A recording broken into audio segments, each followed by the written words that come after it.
Udah berapa lama Mbak kita Mbak untuk arisan online Mbak? Udah berapa lama ke arisan online Mbak? Kita nih bandarnya atau gimana nih Mbak? Nanti bantu Mbak. Jadi bahwa saya ikut dan selalu ikutin aturan, tapi ketika saya menagih hak saya selalu ditahan. Nah, dengan buktinya dia chatting kayak gini, chattingnya bisa dibaca sendiri. Ini sebagai daya tarik pelaku terhadap Iya. korban-korban lain Kak ya? Jadi meyakinkan Korban lain bahwa ya nanti saya bayar. Oke. Tunggu apakah memang benar si Citra ini menipu? Nanti kan kita buktikan.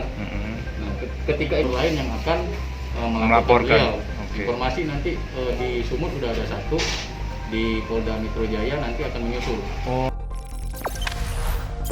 Jangan lupa subscribe, share, komen, dan like ya.